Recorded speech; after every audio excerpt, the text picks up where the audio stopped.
ሰላም የዴሊ ፎረም ቤተሰቦች፣ የዩክሬን ፕሬዝዳንት ቮሎዲሚር ዜሌንስኪ ከፑቲን ጋር ፊት ለፊት ለመገናኘት ደብዳቤ ለፑቲን ጻፉላቸው። የዩክሬን ፕሬዝዳንት ቮሎዲሚር ዜሌንስኪ ጦርነቱን ለመቋጨት ባለው አዲስ እርምጃዎች ከፕሬዝዳንት ፑቲን ጋር ፊት ለፊት ለመነጋገር ጥያቄ በይፋ አቅርበዋል።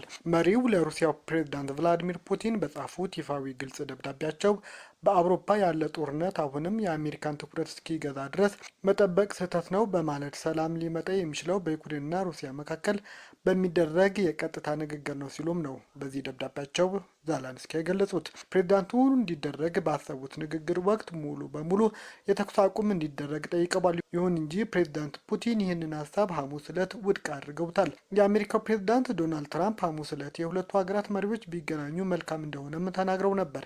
የደብዳቤው ይዘት እምቢተኝነት እንዲሁም ፌዝ ያለው ሲሆን ዩክሬን በቅርቡ በሩሲያ ግዛቶች ላይ የፈጸመችውን ጥቃቶች ላይ ያተኮረም ይመስላል። ዜሌንስኪ ፑቲን ከ26 ዓመታት የስልጣን ቆይታ በኋላ እድሜ ጫና እያሳደረበት ነውም ሲሉም ነው የተቿቸው። ከዚህ ባለፈም ደብዳቤው ግብዣንም ያካትት ነው። ዩክሬን ይህንን ጦርነት በእኛና በእርሱ መካከል በቀጥታ ንግግር እንዲቋጭ ሀሳብ ታቀርባለች። ለንግግር ጥሪ እያቀረብኩ ነው በማለት ዜሌንስኪ ጽፈዋል። የዩክሬኑ መሪ እንዲህ አይነት ጥሪ ሲያቀርቡም አዲስ ይህ አይደለም። እንደ ወትሮ ሁሉ ምላሽ የሰጠው ክሬምሊን ዜሌንስኪ ፑቲንን ለማግኘት ሞስኮ መምጣት ይችላሉ ሲሉም ነው ያፌዘባቸው። በዚህ አዲስ ጥሪ ኪየቭ አሜሪካ በኢራን ጦርነት ላይ ሙሉ ለሙሉ ትኩረቷ ማድረጓን በይፋ አመልክቷል። ዜሌንስኪ በአውሮፓ ያለ ጦርነት የአሜሪካ ትኩረት ማዕከል እስኪሆን ድረስም መጠበቅ ስህተት ነው ሲሉም ነው ያመኑት። የደብዳቤው ይዘት ያልተመለከቱትና በሴንት ፒተርስበርግ ከተማ ለውጭ ጋዜጠኞች መግለጫ የሰጡት ፑቲን ከዩክሬን ጋር ስምምነት ላይ ለመድረስ በሚገባ ዝግጁና ፈቃደኛ እንደሆኑም ተናግረዋል። ነገር ግን አንዳንድ ነገሮች መስተካከል አለባቸው ሲሉም ነው በዚህ ሰዓት ያስታወቁት። ትራምፕ በኢራን ጉዳይ ተወጥረዋል ሲሉም የጠቆሙት ፑቲን አውሮፓ ዜሌንስኪ ግዛቶችን እንድታስረክብ ማነጋገር ይችላሉም ነው ያሉት። የፑቲን የረጅም ጊዜ አቋም ሩሲያ አሁን በከፊል የተቆጣጠረቻቸውን 4 ግዛቶች ዩክሬን እንድታስረክብና ኔቶን ለመቀላቀል የያዘችውን ጥሪ እንድታቆም ይሻሉ። ዩክሬን ግዛቶቹን አሳልፋ መስጠት ሩሲያ ዳግም ወረራ ለማድረግ ያደፋፍራታል በሚል ውድቅ እያደረገች ሲሆን ሞስኮ ክሬምሊን ከጠቀለለቻቸው ከ8 ዓመት በኋላ እንደ አውሮፓውያን አቆጣጠር በ22 ሙሉ ለሙሉ ወረራ አድርጋለች። ባለፉት ወራት የተኩስ አቁም ስምምነቶች የተቀዛቀዙ ሲሆን ከዚህ ቀደም በጄኔቫ አቡዳቢና ኢስታንቡል የተደረጉ የሰላም ንግግሮችም ከሽፈዋል። 1800 ቃላት በያዘው በዜሌንስኪ ደብዳቤ ጦርነት ሀገራችንን ላይ ካደረሰው ጫና በኋላ የሩሲያ ወታደሮች እጣ ፈንታ እኛ የዩክሬናውያን የሚያስጨንቀን አይደለም፣ ነገር ግን ዩክሬናውያን ያሳስቡኛል። ህዝባችን እያጣን ነው፣ እናም እያንዳንዱ እጦት ለእኛ ህመም ነው ሲሉም ነው በዚህ ደብዳቤያቸው ያስታወቁት። ዜሌንስኪ ሩሲያውያን በዩክሬን የድሮንና የሚሳኤል ጥቃቶች፣ በነዳጅ እጥረትና በዋጋ ንረት እንዲሁም በጦርነት እየተማረሩ ነው ብለዋል። የዩክሬን የውጭ ጉዳይ ሚኒስቴር አንድሪያ ሲቢህ ግልጽ ደብዳቤ ጦርነት ለማቆም ትልቅና ትርጉም ያለው ጥሪ ነው ሲሉም ነው ያስታወቁት። በሞቃዲሾ በመንግስት ወታደሮችና በተቃዋሚዎች መካከል የተኩስ ልውውጥ መቀጠሉም ተሰማም። በሶማሊያ ዋና ከተማ ሞቃዲሾ በመንግስት ወታደሮችና በተቃዋሚ ታጣቂዎች መካከል በምርጫ መዘግየት ምክንያት የተፈጠረው ውጥረት ተባብሶ የተኩስ ልውውጡ መድራቱን ነው የተነገረው። ፕሬዝዳንት ሐሰን ሼህ መሐመድ የስልጣን ዘመናቸው ግንቦት 7 ቢያበቃም በ1 ዓመት ተራዝሞላቸው ነበር። ተቃዋሚዎች የስልጣን ጊዜው መራዘሙ ህገ መንግስታዊ ሲሉም በመጥራት ሐሙስ ዕለት የተቃዋሚ ሰልፍ ጠርተውም ነበር። በዋና ከተማዋ በተለያዩ አካባቢዎች ከሐሙስ ጀምሮ የተኩስ ድምጽ የተሰማ ሲሆን ነዋሪዎችም ሌሊቱ ቀጥሎ ማደሩንም ነው ለቢቢሲ የተናገሩት።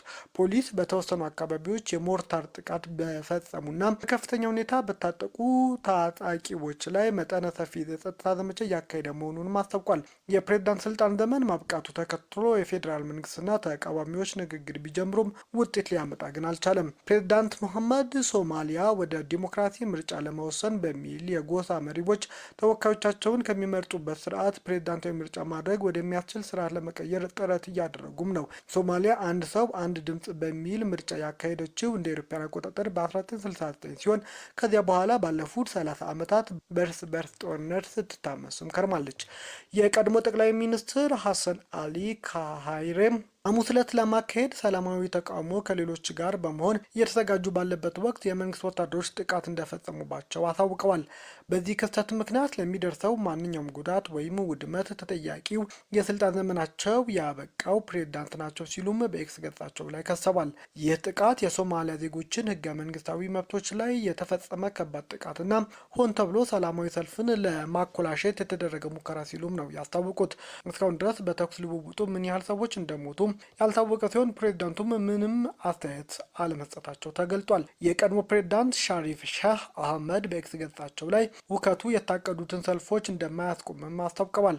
ፕሬዝዳንቱና ወታደሮቹ እንደምንፈራ ወይም እንደምንሸሽ ካሰቡ አንሸሽም ሲሉም ነው የተናገሩት። ሞቃዲሾ የሚገኘው የአሜሪካ ኤምባሲ ጥቃቱን ግድየለሽነት የተሞላበት ሲል ገልጾ በሁሉም ወገን ያሉ መሪዎች መረጋጋት የማስቀጠልና ልዩነትን በሰላማዊ መንገድ የመፍታት ኃላፊነት አለባቸውም ብሏል። የቻይና ሰላዮች የመንግስት ሰራተኞችን ኢላማ ለማድረግ የስራ መፈለጊያ ድረገጾችን ይጠቀማሉ ሲል ኤምኤአይ 5 አስጠነቀቀም። የቻይና ሰላዮች የዩናይትድ ኪንግደም ወይም የእንግሊዝ መንግስትና መከላከያ ባልደረቦች የአገር ሚስጥር እንዲያወጡ እንደ ሰራተኛ ቀጣሪ ድርጅቶች በመሆን እያጭበረበሩ ነው ሲልም የእንግሊዙ የስለላ ተቋም ኤምአይ 5 አስጠንቅቋል። የዩናይትድ ኪንግደም፣ አሜሪካ፣ አውስትራሊያ፣ ካናዳ፣ ኒውዚላንድ የስለላ ተቋማት በጥምረት ባወጡት ማስጠንቀቂያ የስለላ ተቋሙ እንደ ሊንክድን፣ ኢንዲድ እና አፕወርክ የመሳሰሉ ድረገጾችን በመጠቀም ሀሰተኛ ስራ ማስታወቂያዎችን እንደሚያሰራጩም አስታውቀዋል። አመልካቾቹ ለህዝብ ይፋ ያልሆኑ እና የቻይና ወታደራዊ ደህንነት አገልግሎት ሊገለግሉባቸው የሚችሉ መረጃዎችን ይፋ እንዲያደርጉም ይገደዳሉ።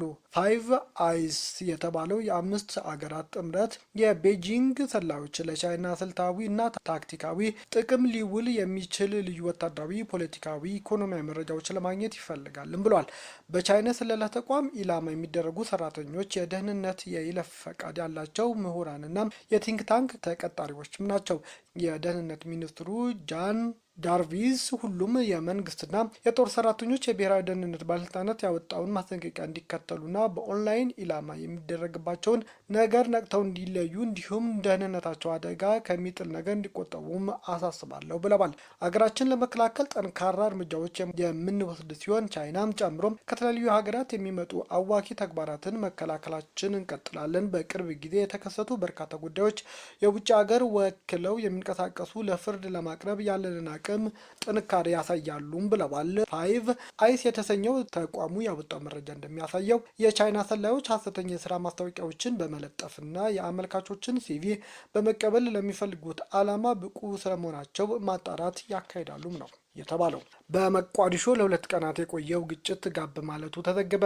የመንግስት ወታደሮችና የተቃዋሚ ፖለቲከኞች ድጋፍ ሚሊሻዎች ሞቃዲሾ ውስጥ ለ2 ቀናት ከተጋጩ በኋላ የሶማሌ ጸጥታ ኃይሎች ችግሩ በቁጥጥር ስር ማዋላቸውን የአገሪቱ ማስታወቂያ ሚኒስቴር እያስታወቀ ነው። የተቃዋሚ ቡድን ሚሊሻዎች ትጥቅ ፈተው ከነበረባቸው ቦታዎች እንዲወጡ ተደርጓል ያሉት ሚኒስትሩ ግጭቱን ፈርተው የሸሹ ነዋሪዎች ወደ መደበኛ ኑሯቸው ተመልሰዋልም ሲሉም ነው ያስታወቁት። ነገር ግን ነዋሪዎች ሚሊሻዎች ትጥቃቸውን አለመፍታታቸውና ግጭቱም የቆመው በጎሳ መሪዎች በተደረገ የሽምግልና ጥረት መሆኑንም ነው ለሮይተርስ የተናገሩት። ግጭቱ የተቀሰቀሰው የስልጣን ጊዜያቸው ካበቃ በኋላ ቦታቸው ያላስረከቡት ፕሬዝዳንት ሀሰን ሼህ መሐመድን የሚቃወም ሰልፍ ለማካሄድ የተያዘው እቅድ ከመተግበሩ በፊትም ነው። ባለፈው መጋቢት ወር የአገሪቱ ፓርላማ የፕሬዝዳንቱን የስልጣን ቆይታ በ1 ዓመት የሚያራዝመውን ህግ መንግስታዊ ለውጥ በመደገፍ የምርጫ ጊዜውን በ1 ዓመት ገፍቶትም ነበር። ሐሙስ ዕለትም የቀድሞ ፕሬዝዳንት ሻሪፍ ሼህ አህመድ የመንግስት ኃይሎች ቤታቸው ኢላማ በማድረጋቸውና መንግስት በህገ ወጥነት ህገ መንግስቱን አሻሽሏል ሲሉም ከሰዋል።